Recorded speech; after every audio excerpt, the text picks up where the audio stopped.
So you're the only one that needs. Yeah, but it's afterthought. You're like in another room. What do I sound like? You got to be right there. I don't want to be right here. Our mics are different. He has to be like right up to the mic.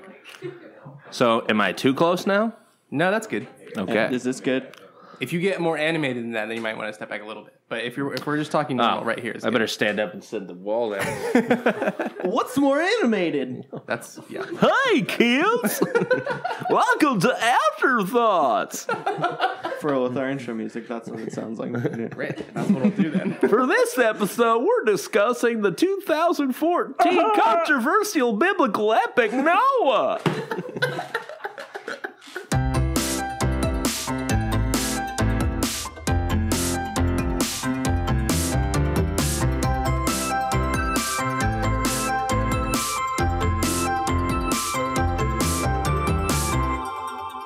Welcome, everybody, to Afterthoughts. This is a podcast where we rewatch movies, we compare our first and second impressions, and discuss a related topic. My name is Joshua Kazemi. I'm here with my co-host, Coleman Taylor. That's me. And a very special guest, Stefan Gill. Hello there. Woo woo! Special guest. I am honored to be in your presence. So, we're talking about Noah this week from 2014. But before we start, I want to ask Coleman, are you super disappointed that it stopped raining here in Austin? Yes, very much so. It was raining for a good chunk of the morning, and we thought, perfect for Noah, right? Yeah, it felt like 40 days and 40 nights. Or 40 minutes, but whatever. Okay, but seriously, before we dive in, you want to take us through the plot? Did you say dive Noah? in on purpose? Yes. Okay. Yeah, I'll take us through. So, Or do you want to just read the chapters give me in the Bible? In the beginning, there was nothing. Went too far back. So we start with Noah as a young lad, still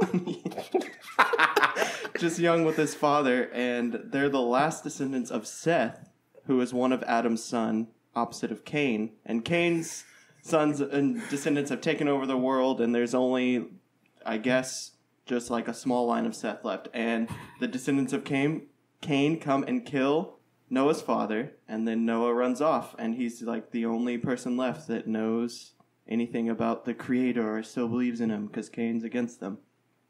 And so he raises his family and gets a vision that God's going to destroy the whole world, and he doesn't know what to do with it. And then so he goes and sees his grandfather, who gives him some strange tea, and he has another vision that maybe he's supposed to save the animals and perhaps himself. But then halfway through, after a bunch of descendants of Cain attack him, he also begins to wonder, maybe none of man is supposed to be saved. Oh, plot twist. So he has to decide whether to save the small amount of mankind left or just, have them all die. And that's pretty much the plot. Okay. Right. Well, it's been a great episode, guys. It's been real dark. You guys should check it out. That was it. Yeah, that was it. I don't know how we should start this. Stefan, did you see this when it first came out? I did, in the theaters, I think opening day, or at least the opening weekend I did. Yeah, I was working at the movie theater when this came out, so I saw everything at that time. Ooh. So I saw it in IMAX. It was great. Well, okay. Oh, wait, they released it in IMAX? I didn't remember that. Yeah. So, Stefan, why don't you start? What did you think of it when it first came out? I mean, I really, really liked it. I like myself a movie that takes not just risks, but tries to be creative. It seemed like for whatever reason this story seems to mean something to him, to Darren Aronofsky, and he used that fact that he had been successful in the last few movies before it, and is like, I'm gonna make my story here with this one, which I thought was really cool. And I something about it, it's got like this, the way he tells it is like, it feels like it's almost told in a way that like somebody from the past would tell like a story like this. Like it feels rough around the edges and like kind of barren and loose and stuff. And I feel like that was kind of intentional, So I'm going to try not to say a lot. If I say I'm going to say There we go. Don't worry, I say definitely all the time. Yeah, we definitely do that. And definitely, I say interesting a lot. Definitely. That was definitely a great movie.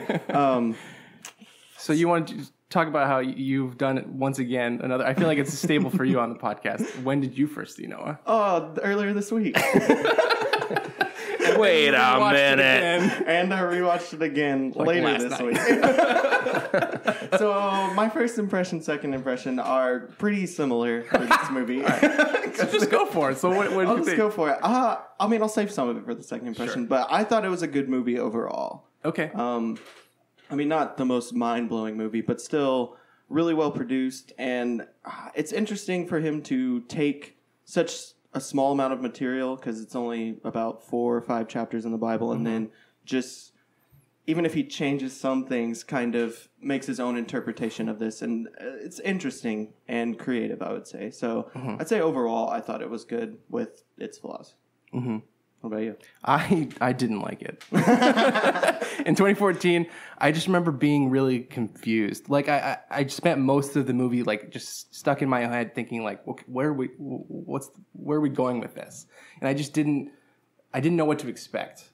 And that took me off guard. Like just the fact that there were like the Watchers, just the fact that there were like rock monsters. I was like, what? Like I must have not seen a trailer, because I went into this completely blind in 2014, and I just was taken aback by it. So I feel like I didn't really even get to enjoy the movie, because the whole time I was just like, this is not at all what I was expecting. Well, don't worry. The trailers did not show the rock. Oh, okay. Well, there you go. It was not. That was definitely a surprise to a lot of people. See, but that's the thing. Seeing this so much later, so many people have both told me about the rock monsters, told me about how Noah was even confused on whether he wanted to save all of humanity or not. So I went into the movie knowing that, and so I think that changed my impression just a little bit, because I didn't, like, if what you had said happened, where I just saw the Watchers, and then Noah had this confusing, like, what do I do with all of humanity? I'd probably been like, oh, this is weird. But I already knew it was going to be weird. Everyone who has seen this movie has told me it's weird, like, right out of the box. Not what you would expect. And, so I kind of expected that going in, so it didn't really affect me in the same way. That's funny, because I just yesterday went and saw the movie It Comes at Night. I don't know if you've heard of that one, but they promoted it as a horror movie, and it is not a horror movie. And I feel like if you it did okay. It didn't make a ton of money, but they do that weird cinema score thing, and it got like a D, which is horrific. Wow. For audiences, and that I think a lot of them must have been because people thought it was like literally a horror movie, and really it's. I feel like they could have promoted it as it is. It's like a kind of like a psychological family. It's it's basically about a family stuck in a house with another family and trying to figure out how to deal with that. With this weird disease threat that's going on. It's like, they couldn't have promoted that, I feel like your expectation really does play a part in it, I think. It makes me wonder if, because part of me is like, they wanted to do that because they wanted people to go in and see this movie, which was good. I liked the movie. And I feel like I wonder if maybe they stepped it over a little bit too bit. And I'm not blaming that movie. Tons of movies do that, but it's like, I feel like sometimes it's like, trying to trick an audience. Eventually, they're going to turn on you, no matter how good your movie is. If it's way different. Yeah. But having said that, I didn't like Noah back when I saw it for the first time. I also haven't really talked about it much and with people, and I've never really said like it's a terrible movie, because I still even then was like, I need to rewatch this at some point. Now that I know what it is, I can go into it just appreciating what it is instead of like comparing it to what I thought it was going to be. No. So I was excited when we decided we were going to do this movie. I see. Well, that seems like a perfect segue. Well, is any other first impressions? I remember just specifically on the rock monsters, the fallen angels. I remember, I guess I read that they were in it at some point.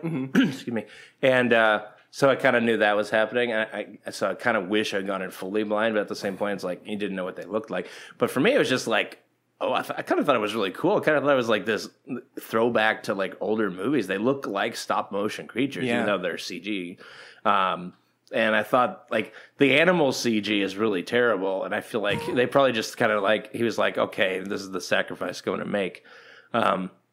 Which I read that they decided not to use animals at all, because he's like, why do we need to use animals? We don't need to hurt animals, which is kind of like weirdly the point of the movie, too. It's like, he even won like a PETA award for it, for not using animals in it. Yeah.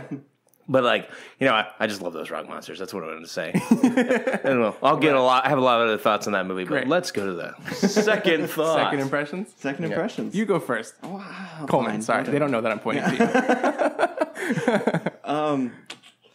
So I think my overall thought is that it's a good movie with its flaws, but it's not a good Noah interpretation, which I think will be interesting for our topic time as well when we get there. But that's really just what I thought overall, that he has interesting concepts and ideas and themes, but I don't think it accurately portrays what Noah means in the Bible. But if that's not what he's going for, then that's not what he's going for. Do you mean like it doesn't accurately portray like the literal sort of translation of that story, or do you mean like the themes and ideas that are in the Noah story are still not accurately translated? I think the themes and ideas, because obviously you're adding in the Watchers, you're adding in all these things that clearly aren't in the Bible. So I don't just mean in that way, because he can add that in and still have the themes and it would be the same. But I think some of the themes are even different. Huh. Okay. Because I think a lot of Noah in the Bible is about God making a covenant with one man, and that kind of alludes to Jesus coming later. But in this movie, Noah doesn't. That's like explicitly stated in the Bible. I'm making a covenant with you, but that's not explicitly stated in this. It's just God wants to destroy the world, and Noah has a choice. Interesting. And so this movie seems to be more about the choice rather than the covenant God has with Noah. Okay. So, but if we're talking just movie, yes, I think it's a good movie with some flaws, even on his ideas of choices and like what is good and evil. Like good and evil are both in man and wickedness. I still think there's some flaws, which we can get into. But what are y'all's second impressions? I thought this was awesome. I really enjoyed it. I just as soon as it started, I was like, oh yeah, this is really cool. And I just it went over my head the first time I saw it. Like it's so much more. It's more like Lord of the Rings than it is like Passion of the Christ, if that makes sense. Mm-hmm. It's like a fantasy adaptation instead of like sacred text adaptation, which I think is great. I think the things that are hit on in this movie do sort of reflect the core of that story. Mm-hmm. And I do like what it's saying. The first time I saw it, I just wasn't ready to appreciate what it actually is and not what I thought it was going to be. No. I thought it was awesome. Stefan? Me? Oh. No, I went in thinking perhaps I wouldn't like it as much.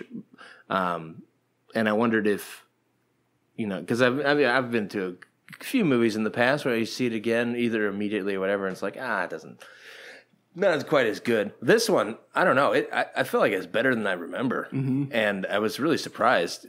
I'm not, because I remember really liking it, but there's a lot of things that you forget along the lines, like those montages of like the world being created and stuff. Like that stuff is just great. And like you could just if you just took those out of the movie and just like put them in like an art exhibit, I probably people would go see them. Yeah, that's true. And I really thought like this movie was controversial. Because it's like I feel like the idea of Noah being a sacred text is kind of weird to me. It's like, because it was a story that was taught to children, which is weird in itself because it's about the destruction of the world. But I never grew up in being like, Noah is one of the patriarchs of our religion. No, it was just a longer story in the Bible. Mm-hmm. And I went and read the story yesterday just kind of get a little bit of context. And I almost like to kind of counter to what you're saying, Coleman. He starts off saying, "I'm going to destroy everything," and the animals. He specifically says all of it. And then he sees Noah. It's like, oh wait, never mind. I like Noah. And then somehow through that, he's like, the animals are good too. I know he probably wasn't that flippant. God. I mean, he's welcome to comment if he likes on this podcast. At any point. But I felt like his interpretation or whatever. I feel like I wish we'd get to a point with like a religious text or whatever that wouldn't be afraid to try to like what does it mean to you? Especially since Darren Aronofsky grew up in a Jewish tradition. He's not coming from a Christian point; he's coming from the Jewish point. It's like, and I feel like I kind of felt that a little bit more this time. It got a sense that it definitely wasn't. I think when he was making it, and it was promoting it. They were kind of promoting it to Christian audiences a little bit. Yeah, they kind of went around. They went to the Pope and things like that. But definitely, this feels like it's more of a kind of down to earth, less like thinking about Christ or anything like that. It's more kind of just like why would God do this? What does that mean? And I felt like the stuff about interpreting how humanity is like destroying the earth. I thought that was like kind of stuck out to me even more because the Bible mentions that. It just doesn't. It doesn't like go into detail. There's no Tubal Cain. Yeah. And I felt like how you can't possibly be offended if he makes a character who represents that. I mean, or you can, and you're dumb.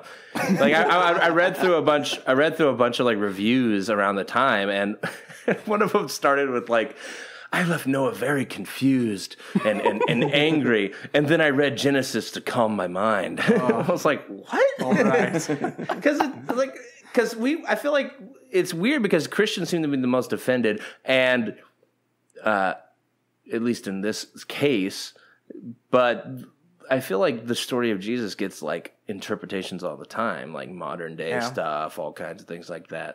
And no one's like, why? I don't see how that's any different. I mean, if you're like, oh, it doesn't get to the heart of Noah. Like, what is the heart of Noah? God tried to destroy the earth and then like redo it. Like, not much else, I don't think. And I feel like if anything, like someone trying to take that and like try to figure out like another heart to it. The biggest change really is the whole like they didn't have wives on the boat because in the story it's like they had wives, so like that wasn't a thing. But that's the part that I really. Like I'm kind of cool that they did that because it's like if you're confronted with that choice, it's like it's almost like Silence, the movie Silence. So it's like about like what's the right thing to do? Is the right thing to do like the thing that seems absolutely wrong? Like is it right to be completely devotional all the time when like everybody around you is saying no, don't do it, things like that, or is the right choice like the seeming easy choice to give in or to let go, let them live. That seems like an easy choice, but it also seems like the wrong choice when you feel like you've got this. So I felt like that conflict was pretty cool. Yeah.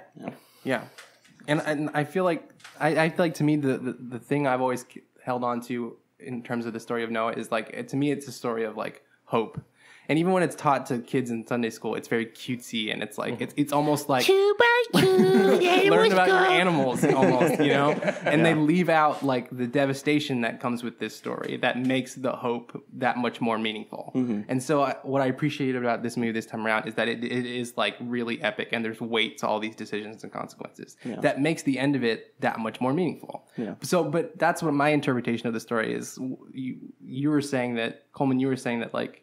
You think this adaptation doesn't quite hit what you think the story of Noah is ultimately about. Like? I don't know. Like what? What do you mean? Well, so what were there some other issues you had with the movie, with Noah? With the movie itself? Yeah. Outside of it being like a biblical adaptation, mostly with Jennifer Connelly's character. Ah, okay. So his wife. J-Con, as we started to call her. Just her motives for everything. So the world's being destroyed around her, right? Everyone's gonna die, except for her family. And it seems like they're being destroyed because of their selfishness. All they can think about is like what they want. And even Noah says that at one point. Like, here's the problems with even our own children. And then Jennifer Connelly, Nameh, however you say her name, goes and pleads just for her children to be happy. And I feel like that's what God like wants to wipe out of the world. Like she's not like, is there any way we can save everyone in the world? Is there any way anything can happen? She's like, no, I just want my kids to be happy and for them to have children. And it's like, that's just like more like selfish. I get it's like, it's also hopeful. Like I want to keep the human race going because she mentions that as well. But it's not like she never at any point is like, should we save the whole world? Like, is there any other way? I don't think she ever questions Noah on that. As soon as Noah's like, the rest of the world's going to die, she's like, okay, but what about my children? But there's that moment when they're right after the flood starts and they can hear the people screaming and all of them are sort of trying to convince Noah that they have room and stuff. Yeah, they also talk about like, I mean, I agree with your point to some extent, but they do talk about like, like, hey, I would kill for my children. You know, it's like, does that make us does that make us any different? You know, and you Noah and but Noah says that, and I don't think Jennifer, like, she might agree a little bit, but at the same time, she's still like, I want what I want. Like, even if that is true, I still want my children to have children and be happy and, like, grow up fruitful and, like... Multiply. And then even when she's, like, yelling at Noah, she mentions, like, I stood by you and I forgave you. Forgave him for what? He didn't... Like, God's the one destroying the world, and she's, like... yelling, I forgive you for listening to him destroying the world. The only reason she's, like, still alive is because she's a part of Noah's family. Like, she's angry at him for that. I don't, like... her motives just bother me a little bit. Was she the only character in the movie with the motives that you were not... I don't know what I would say the most. Okay. Yeah. I don't know.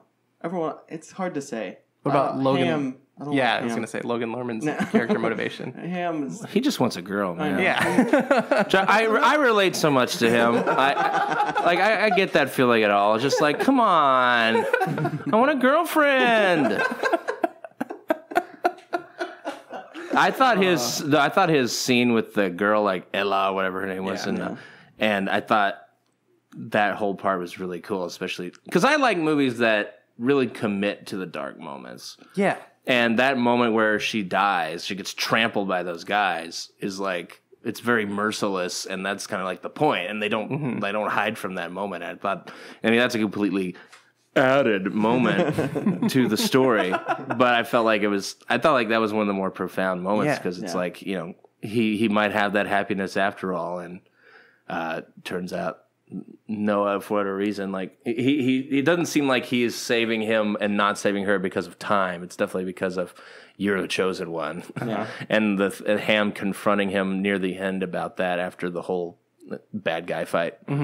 Which we should talk about. Yeah, but like, even so, I like that moment a lot too because it sort of justifies Ham's motives for the rest of the movie. Like I wouldn't have bought his sort of betrayal or almost betrayal if that like horrific moment didn't happen to him. If he didn't see someone that he wanted to spend his life with die right in front of him in a really terrible way. Yeah. So there's so many decisions in the movie to like what you were saying, Stefan, like really hone in on the dark moments and how dark this story actually really is. I think that was a criticism I heard a lot, that it was too dark. But the story is dark. Yeah. It really is. Everyone dies. Yeah, I know. So I feel like it's appropriate that they, you know, indulged in that side of the story. Right. But at the same time, so it's not... You're right. I think he's justified in his betrayal, but I think that's also... Even before that, though, Ham wanted what Ham wanted. Yeah. Like, he doesn't... selfishness. Like, no one... Other than Noah's the only one who looks outside and is like, what does God, like, what is really right here? What is actually good? Everyone else just looks at, like, what they want. And that's it. I think that's part of the story, too, right? Like, even the people who are being chosen to be saved aren't sinless or aren't perfect or whatever. Yeah. And even Noah is, like, obedient, but obviously to a fault. Right. And he becomes blinded by it. So I like all of that stuff. I like that they're not, like, squeaky clean. These are the guys that are going to get saved. I mean, I agree. I do too. But I think that, like, it hurts everyone's motive except for Noah's. And I mean, I guess I didn't feel that quite as much because at the end of the day, I guess Noah is the chosen guy. Yeah. So it's like it would make sense that he would be the only one who has some sort of sense, and then you question if he's the only one who doesn't have sense. Yeah. And, you know, I really like that. God, I keep saying you know. You Noah. Noah. Because it's just a sidebar on that. Like, I feel like when I say you know a lot, it's when I'm stretching for thought. Sure. And it makes me think, like, am I just making stuff up? Am I having no solid thoughts at all about this story? I really like this movie. But I think the Fallen Angels aspect kind of highlights that a lot because I like their kind of story, like because there are fallen angels briefly mentioned in the Bible, like at the very beginning of the story they talk about like the sons of God, basically referring to them like mating with humans, basically something like that, which they didn't do in this movie. In this movie they're just helping them just build technology and stuff. So in a weird ways it's like that's a cool way to look at it. Like they're kind of like slaves to Earth because of their decision, and they want to get to heaven too. And And I feel like their like forgiveness, where they get like sent to heaven, like that one doesn't. It makes me wonder. It's like I guess God wanted them to kill humans. Like that's all he wanted, I guess. We haven't even talked about Methuselah. Yeah, I know. Methuselah. That scene with Methuselah and the sword and the fire. Like, well, I want that movie. No, I really enjoyed The Watchers too, but because it kind of seems like even through their fallenness, they still play a part. Like God, they even cry out to God, and He doesn't answer until He does at the appointed time. And I thought that was really cool. Yeah, just their story overall and how that played out, even if it's not. It is an addition and isn't explicitly stated. Yeah, and for me, if you just said, "Hey, there's a movie where Nick Nolte plays a rock monster," sold. I'm like, "What?" Game, set, and match. Done. It's like, and he's an angel. What? This is great. A rock angel. Yeah, but speaking of Methuselah, let's do it. Another thing. Yes. So Jennifer Connelly goes to him, pleads her case. Hey, want my children to have babies, and through that continue humanity because there's goodness in us. And then his reply is, it still comes down to Noah. Like even if I interfere, it's still just going to come down to Noah, and it's probably just going to cause chaos and like tribulation, and then come down to Noah anyways. But at the same time, when he makes his choice, Noah had already made his choice to end humanity at that point, and then there would have been no choice to either like kill off all of humanity or not. It was just like they couldn't reproduce. But by making her reproduce, he then gives Noah like this new choice. So he says it really comes down to Noah, but then it doesn't, because to murder 2 children with your own hand is different than like listening to God, like, and of your own choice. If that makes just sense. letting what was naturally going to play out. Yeah. Okay, but it's also like testing Noah's resolve almost. Like, Yeah. how far are you going to go to obey what you believe is God's commandment? Yeah, that's true. Yeah, I mean, at the same time, they both have very different endings, just to test someone's resolve. Yeah. that there's something kind of biblical about that addition in a way, because there's the whole Abraham was going to sacrifice his son, and then God stopped him kind of thing. Yeah. So there's something kind of interesting about that aspect. It also is like Methuselah has magic powers, and he's able. And so in a way, it's like him doing that blessing is like him. It makes me wonder if like are they implying that like he defied God, or maybe he's like, tell me what you think of this. It's like I'm gonna like. Yeah, but I kind of like the idea. It's like the choice is in your hands, which to your point, like it wasn't before to some extent. At least, I guess he could have decided, I'll get a few more people on the ark. Yeah. That'd be okay. Yeah. They're like, there's plenty of room. And I'm just like, how is there still room in this ark? It didn't look that huge. Speaking of the ark, though, time period, right? 40 days, 40 nights? No. Incorrect. At least 9 months. Right. I'm fine with that. Yeah, that is a good point. I do remember the first time I saw it, and this time, like, oh yeah, she's already about to give birth. But I mean, can you blame them? Did they bring 2 calendars? They didn't need them. Hope they stored enough food, though. That's true. Clearly not killing Not animals. Yeah. I did like when Turbo Kane, he sneaks on the boat and he starts eating the animals. Yeah. And it's like near the end, there's one animal that's clearly like not a real one. That's like kind of implying like, oh, that one doesn't exist anymore. Yeah. Like, God. Couldn't have been a zebra. It's like, wait a minute. I've seen those. It's the unicorn for sure. And a dragon. Now, what do you think about the whole bad human parts? Because I thought it was. I almost wish there was a little bit more, like a little bit more than just the king character. Which I guess it didn't strike me the first time. It's like, oh yeah, he's the guy from the beginning who killed the guy's father. With the snake skin, which is symbol of something. I definitely didn't get that the first time I watched it. Like, not at all. Yeah. And the snake skin, I guess, like I kind of like that. It's like, oh, it's the snake from the devil. And I wanted to ask about the snake skin because I guess for me, I kept thinking of it as like this bad thing, like this bad symbol. It's from from the snake from Garden of Eden. But at the end, Noah still wraps it around his arm and uses it as a blessing. And so I just I'm confused as to what the role of the snakeskin is. I don't think it's a bad omen. I think because even when you see the Garden of Eden and the snake going towards the tree leading the humans, it sheds its skin. It sheds that skin and becomes a much darker snake. And so I think that was the symbolism of the snake giving into the temptation itself, leaving. Symbolism strikes again. And that beating heart fruit. Yeah. Right. Yep. Okay. No. One random thing that stuck out. Oh, thank you. I'll turn that up for me. Yeah. One thing that I was thinking about is just like all the actors in this movie are very white. Yes, and I've read that controversy. and it's funny. It's like just 3 years ago, like this was like a movie like this. I feel like now, like movies are even more now. Like even if they're not doing a really great job of it, I feel like it's really forced. At least they're being more diverse in a lot of cases. And it felt interesting, just like, oh, yes, this is the beginning of humanity, and they're all very, very like it's not just white actors; these are some pale people, and part of me is just like it's kind of interesting, like growing up, just like oh yeah, that was just like the way it was been for years and years and years, and then I think it's a really good thing to just be like. Why does it have to be that in the beginning of time? Couldn't have been some. I wish they would have been like a little bit more. I don't know if it would have been too cheesy, but at least like something that like at least at the Garden of Eden part, like there were golden creatures or something like that. I wish there was a way that like kind of like, ironically we're talking about Clad Atlas. Like they kind of do that a little bit in like the future parts where like right. Some people are offended how they do that whole Asian thing, but I kind of like that because it's implying that like.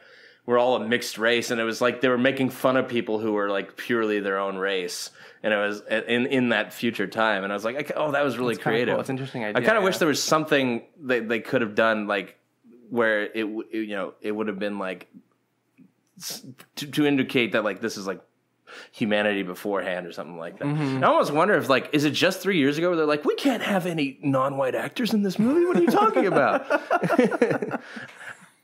Yeah.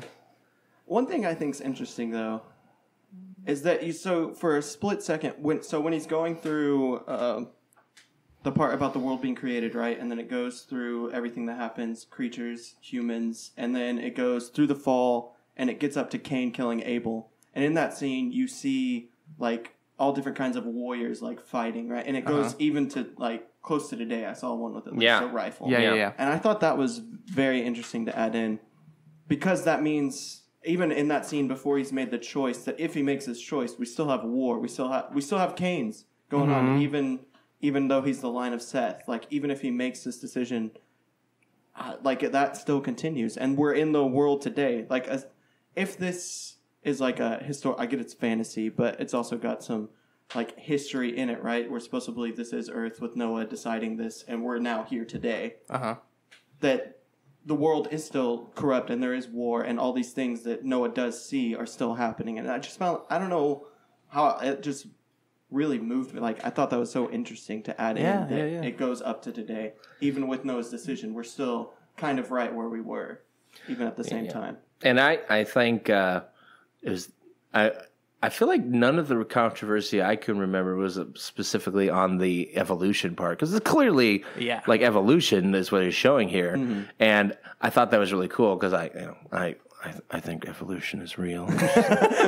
just a full I'll have to make this episode explicit. Explicit. You finally got the explicit. And I want to be a spiritual guy too, and I feel like it's cool that. Like this and the Tree of Life, there's all do stuff like that where they're trying to like these both exist in the same universe. Like not like even if you're just believing, like both of those exist in the same universe. So it like whether everybody's wrong, like we can't deny that there's a lot of views in life, and I felt like this did a terrific job of just kind of showing that story of creation. And also giving an idea that like maybe there is a purpose, but also maybe there's a flaw in it too. And I to your point, I was thinking a lot in the movie, like, wow, sometimes it's like, what if like humanity not surviving is the right thing, you know? Just like, because it seems like yeah, we do a lot of stupid stuff, and we're always just like, it's like even in Transformers, like they're always just like, there's good in them.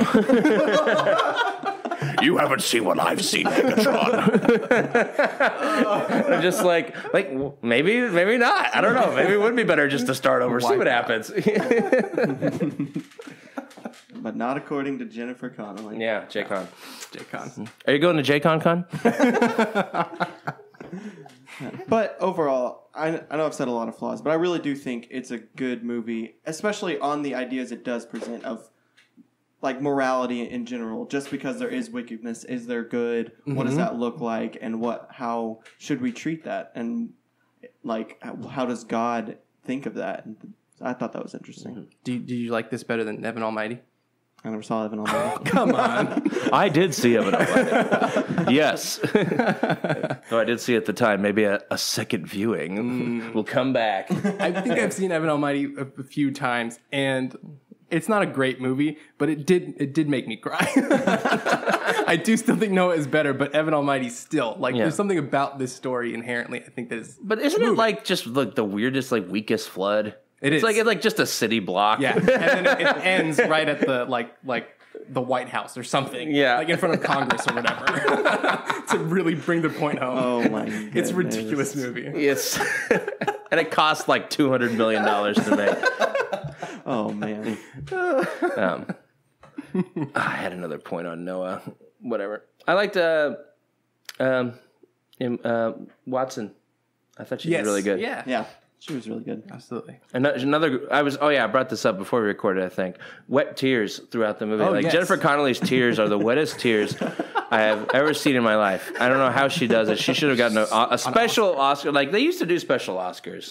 Like, I think Toy Story got a special Oscar. Like, you know, there should be a special Oscar for tear work. One that was like a little wet when they handed it to her. Yeah. it was just spritz that one down. Yeah. On the actual Oscar. Like, more to your point about earlier talking about Jennifer Connelly, it's like it does seem like the women in the movie do seem a teeny bit passive to some extent. So it would have been cool to see, like, though I guess Emma does, like, at the very end kind of like, it's like, no, I'm going to hold them if you're going to stab them. And I thought that was really cool. I was just like, let me make them stop crying. And then Emma's character sort of brings peace to Noah's character, which I really like too. You know? And she was like an orphan child. Let's not forget.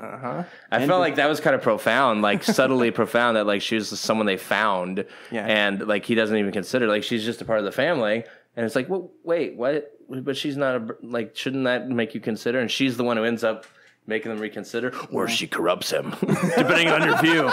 If you're in the view that humanity should have been destroyed, that she is the villain of all villains. But speaking of passive characters, though, I feel like the two other brothers that aren't Ham are super passive and they're like just are like there. Yeah, like, especially Shim.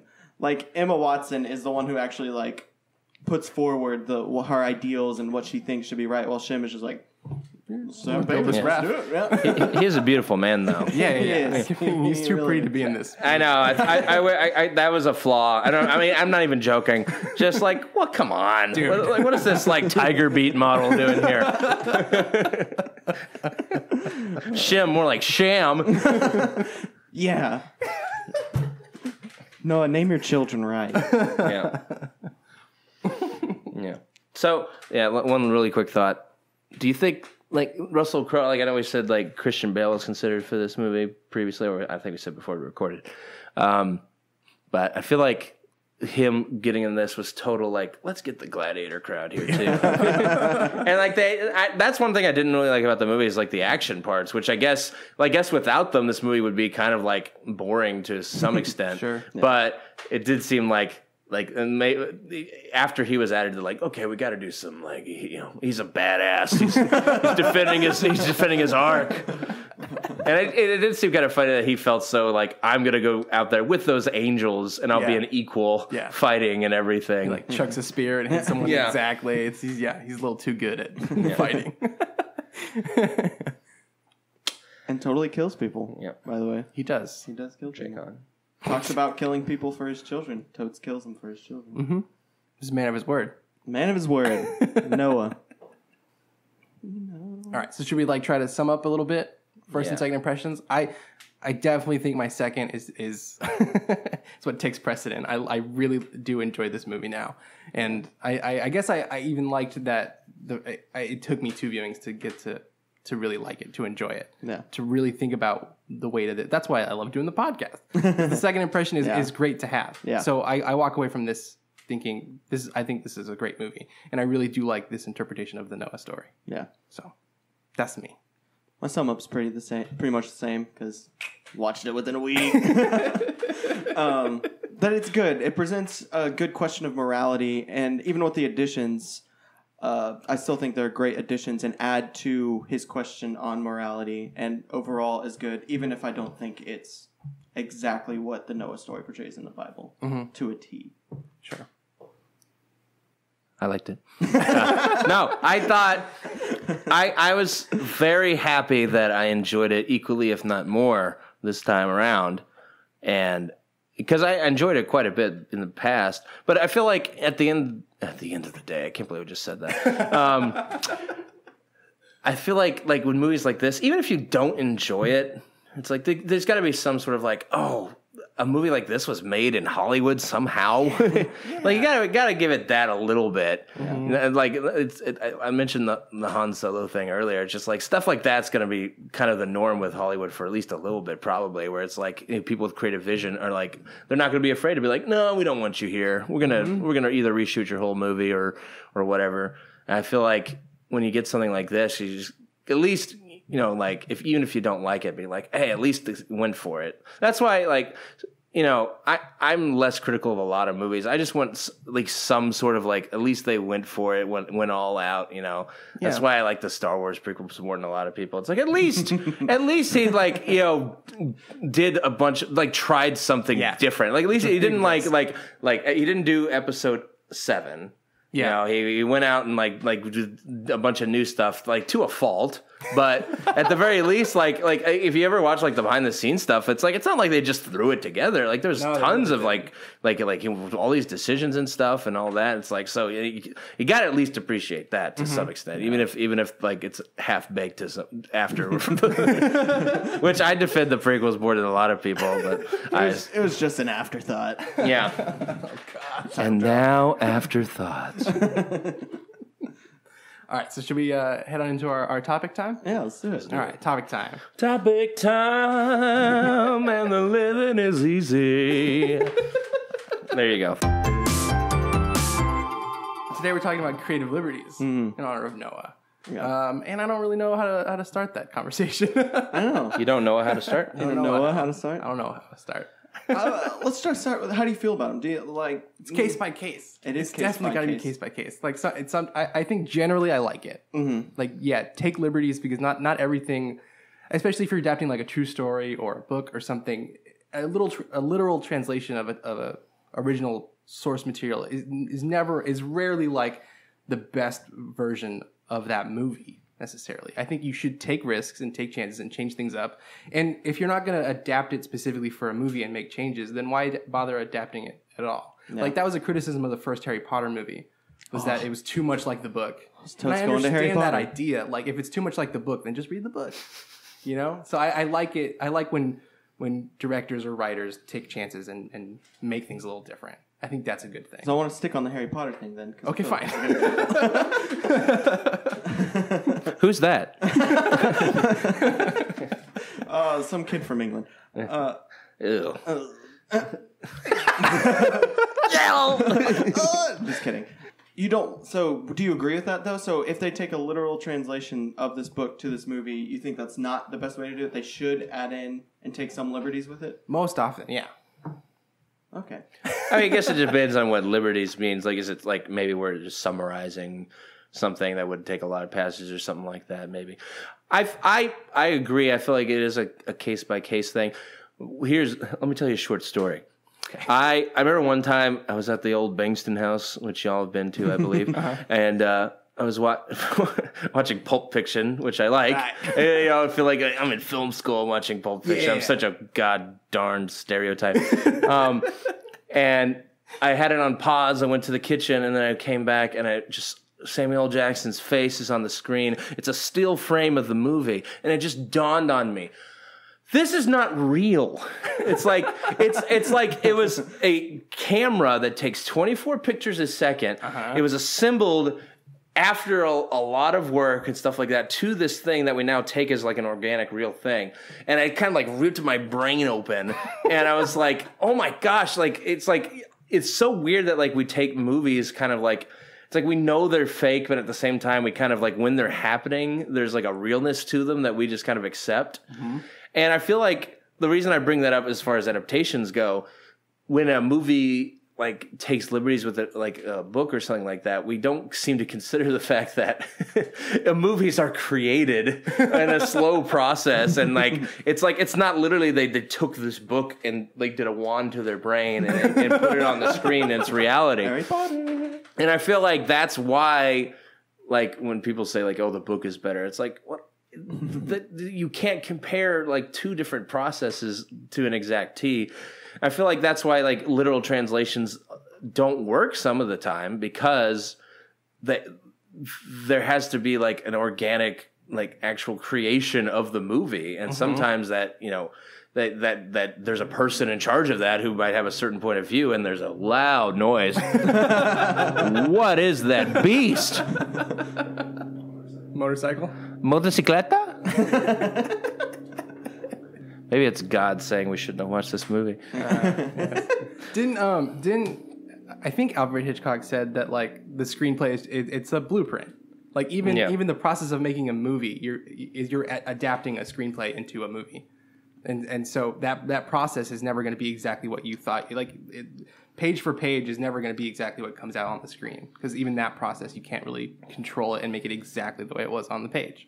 Yeah. And that's often better. And I feel like I felt that way when I was talking earlier about that movie. It was like, because I've made short films and like I've edited, and like once you know that process, it's like it's you can't get out of that mindset. Yeah, and so I guess it's like definitely for filmmakers, I feel like they're more likely to accept changes, whereas somebody who might not be, I won't say in the know or whatever. I don't want to imply that like you need to be a filmmaker else you're the dum-dum.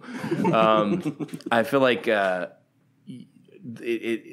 I almost envy like the ability to watch a movie without that knowledge to some extent, because there is a magic to it that it's like once you know it's not magic, that it's like a lot of people's lives and hard work, and people get disappointed and people get fired off Han Solo movie, you know.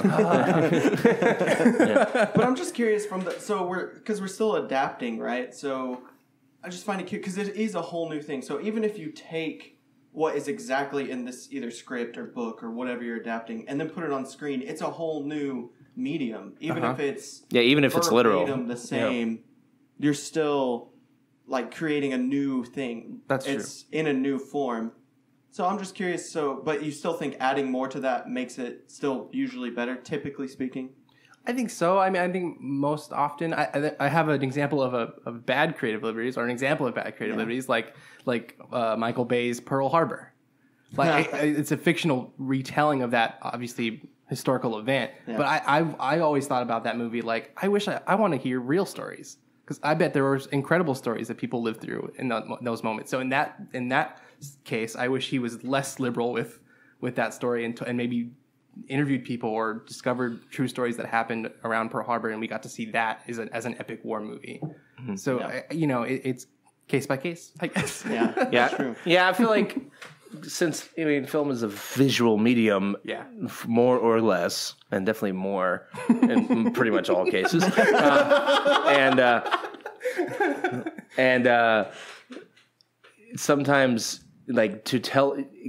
I consider, and a lot of people consider, the visual part as storytelling. You are through visuals telling a story. So that's where like I sometimes feel like people take that when something is told visually instead of like maybe in a book or whatever it was just spoken. I feel like people take that as a difference, when in reality that's making the film version of it. And like I feel like that's when it's probably at its best. Either that or when someone like goes really out of the box. And I'm trying. Oh, there was something. This is not really. Have you ever heard of the documentary Sherman's March? No. It's literally this guy was making a documentary about Sherman's March, but while he was making the documentary, his girlfriend breaks up with him, and so the documentary becomes about him dealing with his breakup while trying to make a documentary about Sherman's March. I'm like, there you go. That's what I'm talking about. Yeah. And like the movie adaptation with Nicolas Cage, like it's literally like a movie about the guy who was making the adaptation. Yes. He put him, Charlie Kaufman, who I love to death. he put himself in the movie. He put a fictional twin brother in the movie. And it's like, that's so great. It's great. Yeah. Like that's when it's like, even if it wasn't as loose as that, like that filmmaking team, like the Spike Jonze and the Spike Joneses of the world and the Michelle Gondrys of the world, people who work with Charlie Kaufman, basically. I feel like that's like I couldn't imagine a movie like that team making anything different. I wouldn't want them to make something really literal. I want them to go wherever they want with their brains. Get weird with it. So I'm sorry, really quick, just I guess, like, for me, like, I don't hold really any text sacred. It's funny when you're talking about, like, Lord of the Rings or something like that. Some people hold that, like, biblical. and which I mean, I part of me wants to say I find that silly, but at the end of the day, like, I probably hold so many things sacred that I don't even realize they're probably equally as whatever. But at the same point, like, when someone's making a movie of it, like, I feel like the anger doesn't come from... It comes from like tarnishing the sacred text. Yes. And that's when I'm like, oh, come on. I mean, because it's not the book. The book is itself. No movie can change the book. Like, I mean, someone rewriting the book could change the book and then it'd be really tarnishing it. Yeah. Some weird summarized Lord of the Rings, that'd be hilarious. Or George Lucas changing the original trilogy. And there you go. That's actually a good point. That's actually a good point. It's funny because like I think about that a lot and it's like approving the special effects or whatever, which some of those have even aged, but like that's kind of cool. But then like the retweaking after the fact, that's definitely a version of it where it's like, what are you doing? Yeah, it's adding walkie-talkies to ET instead of guns. Come on. So then, if someone makes something, this is not a movie, okay, book, whatever, painting. And then someone gets the rights to that and has the rights to that and just takes the characters. They can make whatever story they want. They don't have to follow the book or the painting at all. Mm-hmm.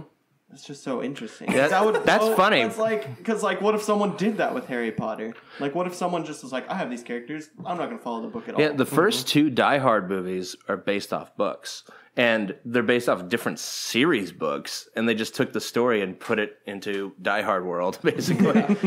And another Bruce Willis movie, Mercury Rising, there's a famous story of that where the guy wrote that like over a weekend, the book, and like somehow just his agent just like sent it. It became like this fire sale of like, everyone wants to buy this movie. And I don't even think he'd even finished it at that point. And he just like rushed and finished the book. And it was a series of his books of this black detective. And it ended up becoming Mercury Rising with Bruce Willis. Oh my goodness. But to your point, like Sherlock Holmes has been in the public domain for a long time. And because of that, we've have all these crazy different versions of Sherlock Holmes that I think it's cool that there's the freedom to be as liberal as you want with that character in that world. Because we get all these different versions of it.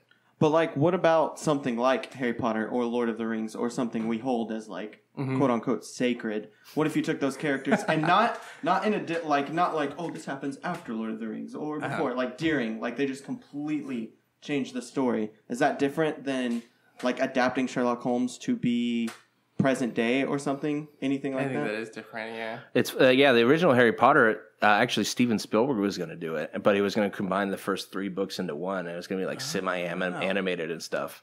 And it's like, that would have been interesting, but I don't think it would have been cool. Yeah. I mean, I don't definitely want to see that, but I wouldn't choose that as like the way to introduce us to that. Yeah. But that actually goes to the point where it's like, if you're going too far, that kind of ruins like the gravitas of movies, because movies have an importance. And I think that's one reason like people get mad when there's a change, because it's like when a movie comes out, if it's Harry Potter, but it's one thing, but it's like if it's even a smaller like book series or something, there's like a validation. And you want like the story that you love to be fully validated on the screen. So I feel like there's that. And I understand that too. But for me, I do like certain series, like if there's more to it, or if it's taken less seriously, then like you're more able to accept that.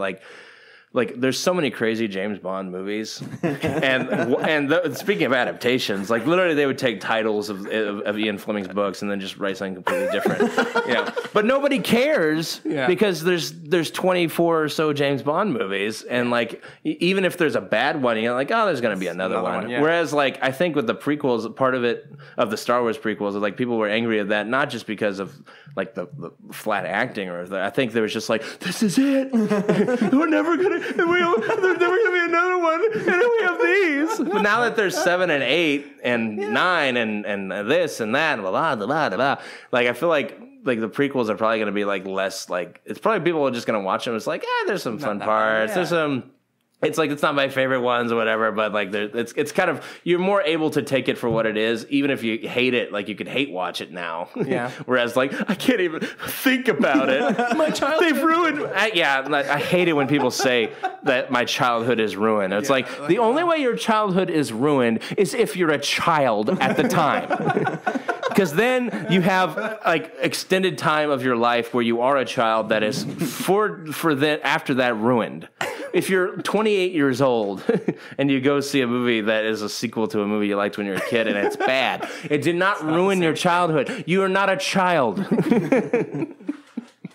But this just reminds me, like, it goes back to the conversation we were having on more of narrative stories versus episodic. Sure. Because even in this, it seems like you can have more liberties with the episodic ones because they're not as connected. We've talked about Sherlock Holmes, James Bond, and all of that, and how they're all different. So those are easier to adapt more freely, I would say. While if you have something like Harry Potter or Lord of the Rings or something that's a continuous narrative all the way through that people have loved and enjoyed that specific story, it's harder to take more liberties than you could with the other ones we've talked about. I find that interesting. Yeah, that's a good point. Yeah, it's in retrospect, like the third Harry Potter movie is like the one that people like the most, it seems, to some extent, and then also the one that seemed to be the loosest. Sure. From my memory, at least. Yeah, I watched it again recently, actually. When I saw it the first time, Afterthoughts. Let's do a mini Afterthoughts. First time I saw it, in theaters, I didn't like it as much as the first two. And then afterwards, I actually will defend the first two Harry Potter movies. I feel like people, because they are children's movies at the end of the day. And I said at the end of the day. And I feel like there's like a certain like just joy and whimsicalness, there really is. and but also a decent amount of darkness too that I like a lot. I think those hold up better than the other ones, honestly. I went through like all 8 of them not too long ago, and 8. I can't believe there's 8. Yeah, like when you put your mind on that, it's like that was just normal. There's just these 8 movies that came out in like 10, 11 years. And, the fact that they're even competent is kind of a miracle. It is. They finished it, everybody was there, and it's amazing. But they were talking about, like, speaking of, like, adaptations, like, they after the 4th one, they got David Yates as the director who's directed the last 4 and Fantastic Beasts. And he was, like, a TV guy. And so it's kind of like they brought on a guy just, like, who's not going to go too far off. He's going to do it kind of, I won't say mechanical because those movies are at least decent, but I definitely feel like they lack a little bit of like flair to them. The last 4 do. Yeah, they definitely feel like we were going to stick to the books. It's kind of like they brought the article I read about like directors being fired off movies and stuff. It's like he was specifically mentioned because it's like it makes sense. It's like, oh, we want someone who's gonna stick to the script. Right. And it's really interesting to see like what if they had kept the kind of like bringing in like two directors. Yeah, each year of that story was a little different than the last. It would be very interesting. Yeah. And I would have still made a ton of money. Yeah. That's like, are they afraid? Like, I wonder if they're like, there's this weird fear of like like it needs to be mechanical to some extent, where people like it's almost like non-offensive. Like episode 7, like it felt I liked it a lot, but there is a level of like you felt like it was trying to stay in this middle, to where it's like we're like copying the story of the first movie and everything, so where it's like we want to be on this right here, right in this middle, where we're not gonna offend anyone. We're also gonna like, make tons of money, Now I wonder if like how conscious of a decision is that, where it's like we don't want people with creativeness. Like no offense to J.J. Abrams. I don't hate J.J. Abrams, but it definitely felt like that. I feel like movie adaptations more and more. Yeah, episode 7 is an adaptation of episode 4, if you want to think of it that way. Sure. Yes. I sure do. And episode 8 looks very Return of the Jedi-esque, as much as I love. It's funny because Rian Johnson is a guy I really like. Like Looper was really cool, and it makes me wonder if was he able to kind of like break through to like have enough vision to? I wonder how it's going to be like. We'll see. Yeah, in December. In December. In a world where Jedis exist, one man will make them disappear. The last one. Sith Lord, rated R. Rated R. I just feel like saying anything that ends with rated R is just hilarious. Like, it is. Scooby-Doo, rated R. Goodness. Gracious. Great Balls of Fire. Great Balls of Fire. There it is. Okay. That's the next WWE pay-per-view. At the time of this recording, I don't know when this is releasing. Yeah, who knows? In the rain season, apparently. Yeah. Or whenever that is. I'm just going to wait till it's really rainy outside here in Austin, and I'll put it out. And then 40 years later. Hey, guys, welcome to Afterthoughts. This is an archived episode that I was waiting for the rains to return. Well, we know that the rains have not been here for years, but they finally returned. We can release this episode. Coleman, as you know, was eaten by the vultures. Alive. He couldn't be here, but hear his nice young voice in this episode where we discuss Noah. Special, near and dear to our hearts. Oh, man. So, sum up adaptations. See the movie adaptation. That's a good. right. There you go. That's all you need. Yeah, it's a good one. Yeah. Case by case, Yeah. So Day it's by usually day. good to have some step by step. liberties, but whatever kind you're doing depends on the. Yeah, On just respect the text in some way. No. Yeah, don't be a dum-dum. Don't make random changes that make no sense. It's funny because we were talking about Harry Potter. I feel like Harry Potter still made some weird changes that didn't make any sense. Like the whole like Weasley house getting caught on fire for no reason in the 6th movie. Like, wait, what? Okay, that was there to make a movie that was ended up being 2.5 hours long. It's like you didn't need to add anything, you know? That's a good point. But I guess really quick, just since we're talking about Noah, do you feel like it was a good adaptation with creative liberties? Yes, Somewhat. Now, Coleman, you're the one who seems to have a strong opinion on the not being accurate to the story. Did the story matter enough to you to where that was significant? No. I think the changes were fine. Specifically the additions.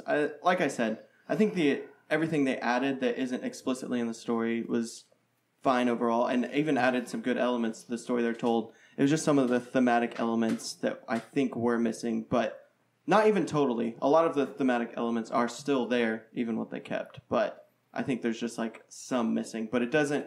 That's why I still think it's a good movie overall, even if it isn't a perfect Noah adaptation. So I think it was a good adaptation.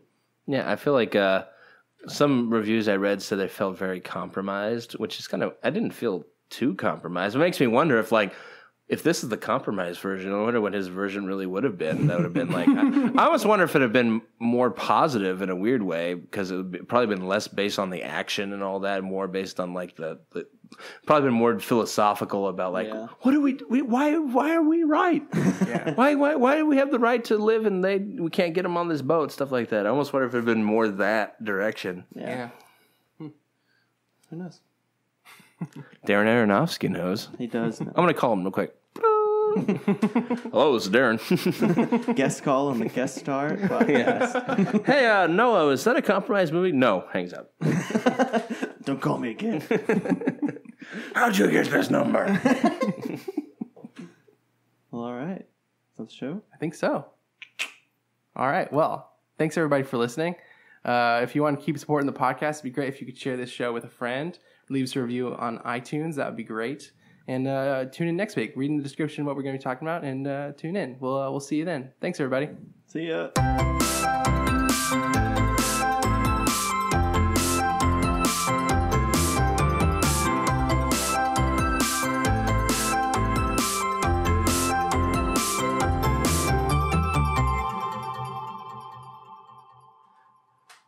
Afterthoughts. That's what I was waiting for.